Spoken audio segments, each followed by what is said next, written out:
Titebond might be best known for their wood glues, but professionals also rely on their sealants to tackle the toughest parts of the home. One of the standouts is Titebond UA 920 sealant. It's a premium hybrid sealant made to move with siding, windows, doors, and trim, whether you're working inside or out. It stays flexible over time and keeps joints sealed as the house shifts and settles. If you want to learn more about UA 920 or check out the rest of Titebond's caulks and sealants, head over to titebond.com. Upgrade your home's exterior with Exceed Siding by Versatex. Engineered for unmatched durability and a sleek, modern aesthetic, Exceed provides a high-performance, weather-resistant shield that outlasts traditional materials. The ultimate low-maintenance choice, Exceed's advanced polymer construction resists rotting, cracking, peeling paint, and fading. Lightweight 16-foot boards, nail hem brackets for tight joints, and the VZD drop lock system for solid straight lines make installation faster and easier. Plus, with a built-in color cap, there's no need for routine painting. For a premium finish that stands the test of time, choose Exceed Siding by Versatex. This comes from Jim. Hello, podcast. I'm installing new pre-hung interior doors in my not-so-well-built 70s home. While I've evaluated my door openings for plumb and level, I found that my floor is often not level from one side to the other, some off as much as a 3/8 inch difference. My question is, with the door frame properly plumb and level, should I cut the door bottom square or should I scribe it to have a consistent gap at the floor when the door is in the closed position? I've searched the Fine Homebuilding site as well as the internet in general, and there seems to be a lot of varied opinions on this. Does the Fine Homebuilding team have a consensus? As an FYI, we have natural oak hardwood floors, but the doors, trim, baseboard will be painted and off-white. Thanks for your help, Jim. All right, so when you have a sloping floor, should you cut the bottom of the door to match the slope, or should you make it level? Grant, you responded to Jim in an email. What did you say to Jim? Yeah, I said it. I think it depends, and the biggest thing it depends on is your personal preference. Some people will really see that gap, and some people will never notice it. I consider myself a pretty picky carpenter, and I almost never look at the gap under the door. I look more at the reveals around the door. So, what I would probably recommend for him to do is to cut it square to start, but leave it kind of lower to the floor than you might normally do, and see if it bothers you. If you notice it, then you can always scribe it take a little more off and scribe it later. No big deal. But if it doesn't bother you, move on with your life and worry about other things in your renovation. I like that idea because you're not really doing an extra step. You'd want to hang it with a, Yep. So you could scribe it right in place. Yep. So you could skip the last step if you're not annoyed by the buried gap. How often do people actually keep their doors shut? You have to think about, how much time does that door spend closed? You don't have kids, dude. No, that's fair. That's so one thing I did say to Jim is a lot of it actually might depend on where the door is and how it's viewed. Yeah. So even if the door is shut or open, like even in a bedroom, if the door is shut, you're not looking at the bottom of the door normally. But like the one place it might get you is like if it's at the top of a set of stairs and you're walking up and that gap becomes eye level at some point, that might be noticeable. Other one is like, if it's like a door like next to your TV, yeah, maybe you'll notice it from a distance. But like in a hallway, I can't remember a time where I've ever gone, wow, that door is really crooked on the bottom, unless it was like a reason because it wasn't operating right. Like, oh, this is dragging on something. I'm like, oh, that's crooked. But if it operated right, I don't think I would ever notice it. And I mean, that's the other point of consideration is your hinge on the high side of the floor or the low side of the floor? Because if it's on one or the other, you have to think about the plane and the sweep that door makes as it goes across the floor.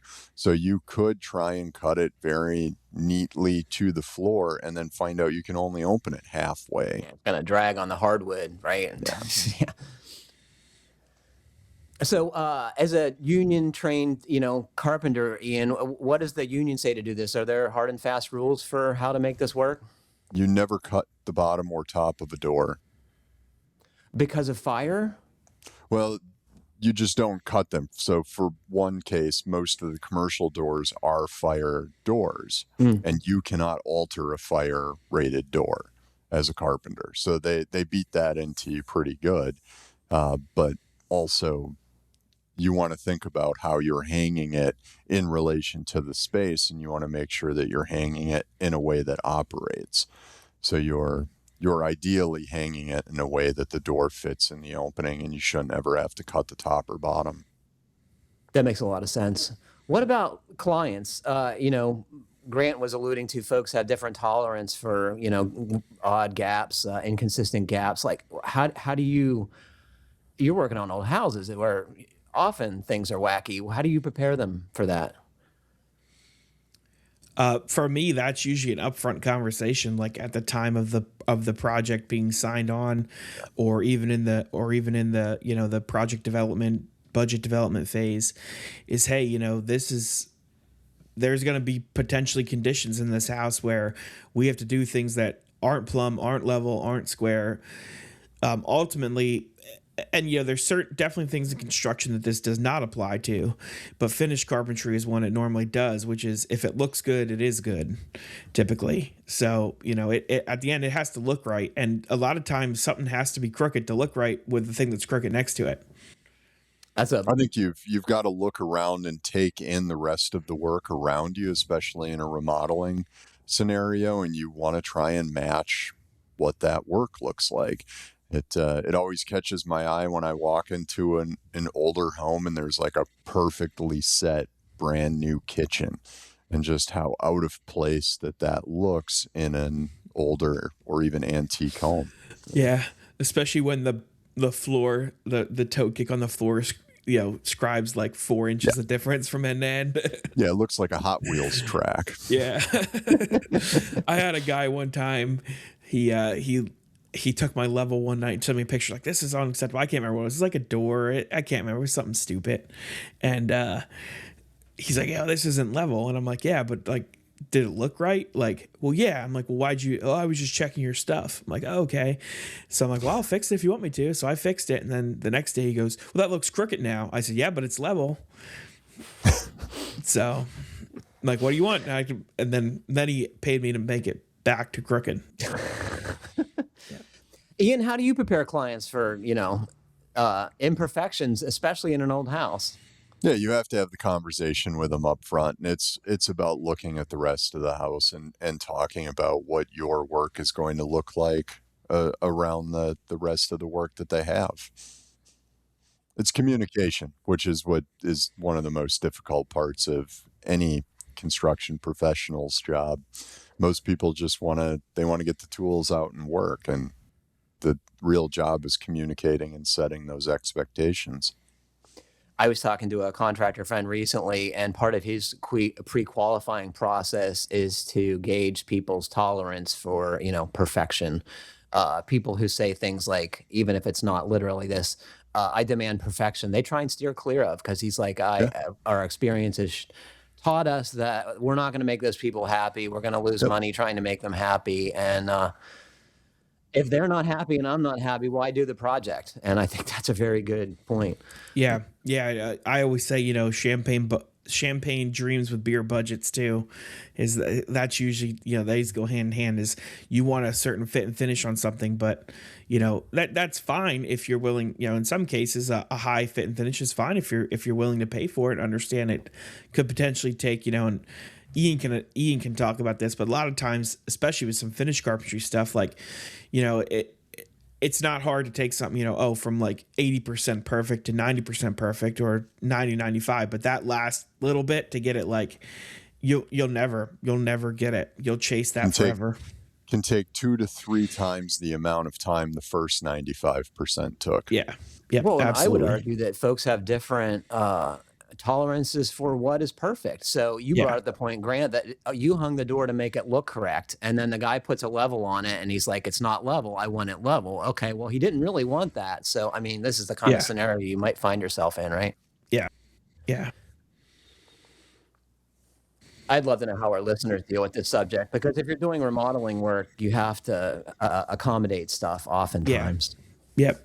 And a lot of it, it's in this case, if you're hanging a door and you notice this issue with a floor, it's worth a conversation. Say, here's how I plan to treat it. Is that okay?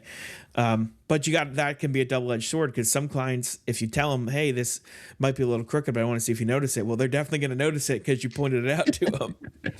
I don't know if this is actually true, but a guy that I worked with doing finish carpentry liked to say that the untrained human eye can pick up 1/8 of deviation in plumb in an 8-foot line. I don't know if that's true, but he used to tell us that all the time when we would be setting doors and setting windows and things like that. I know humans with their eye can discern very small changes in dimensions. Yeah. I think door reveals, I don't think anyone could tell, an 1/8 inch or a 1/4 inch out of plumb unless the reveal between the jamb and the door is different. Yeah. I think if you can compare something, which is why carpenters often have to make stuff look right, because... Yeah, and that's the other one that gets you is like, okay, the door, it might not even be plumb looking at difference in the door, but it's like the door compared to the drywall corner bead next to it. Yeah. And then it's like, well, the drywall corner bead isn't plumb. So your door might be perfectly plumb, but if the drywall corner bead isn't, I think the human eye can pick up the variation and the like where lines diverge way easier than and that's exactly where this guy would pull that out on us, was setting a bedroom door at the end of a long hallway. Yeah. So if you come up the stairs and you turn left and you look down a long hallway and you've got the door at the end of it, that casing needs to be parallel to the wall on each side of it, not plumb or whatever. Yep. It needs to be parallel. Otherwise, you're going to pick that up. I fully agree. Yeah. I don't know if I completely agree with that. That's a hard and fast rule, but I think in the style of subdivision homework that we were doing at the time, it made sense. Great conversation. As a way of research this morning, I asked Google AI what the NAHB's residential construction performance guidelines acceptable tolerances for a floor out of level, and they say a half inch over 20 feet. So that's not very much. I don't know if you could pick that up, but what do you guys think? Is that a reasonable expectation? I don't think it is for my tile guy. Yeah. Yeah, that seems... The tile guy would tell you nothing would out of level would be appropriate. What do you think, Grant? Could you build a house to have a floor within 20 feet, half inch? I would think you could. I mean, I think most people would say that the tolerance on your floor should be what the tolerance of your rotary laser is to measure it. An 1/8 inch and 33 feet or whatever it is. Like, but I would say it's not fair because of the dimensional variation of lumber is going to be your challenge with making a floor perfectly level. Yeah, I know my tile guy would say, well, where's the variation? Is it end to end? Is the half inch in the middle? Like, what are we talking about? Yeah, because especially tile, it's flat over level. So, if you're flat tapering a half inch that whole way, no problem, you'll never notice it. If you're half inch in the middle of a belly, that's going to be... Yeah. And I immediately think of the great room in my house, which is 18 feet wide by 43 feet long. So, if am I an inch then across the length of that room plus a half inch across the width? Like, thinking from the tile guy perspective, that has to intersect somewhere, right? And what are you doing where that intersects? You're going to be mixing like 100 bags of floor level, like we were talking to Randy last week. Yep. This is why, like, I don't know. Like, I think, and I don't know how common this is. I one time ran across a guy, this is years ago, but they used to like pour their slabs 2 inches low and then plan to bring in like gypcrete to level the floor like perfectly for the finished floor, which I thought was a little weird at the time, but I don't know. I guess like he's like, well, my guys do the gypcrete and they can get it more accurate, and I couldn't get a price for the concrete guys to get that level, so he just took it out of their hands to get it level. I've heard of that a lot in the commercial space. Well, I mean, that makes sense if you're like pouring a hospital or a warehouse, but that's where I've heard it before. Yeah, the house isn't that big. I mean, your concrete contractor should be able to get a flat slab if you're speccing it. I don't know, Patrick. I don't know how often you've been around concrete guys recently. It's the cost on that last 5%, Patrick. That's what it is. You're asking for that last 5%. Michael Byrne, who is a renowned tile setter, and I think he had a Taunton book and probably in the 80s or 90s on tile setting. But he used to say that if you want to get good concrete work, you have to go to South America because that's where that work is artisan level. He says American contractors don't have the same degree of precision that these folks do down south, which I found interesting. Which is weird to me because, you know, we built concrete buildings and terrazzo and all these other, you know, cementatious products for, you know, centuries now. It seemed like we could get it right. You grind terrazzo flat, don't you? you? Yeah. Yep.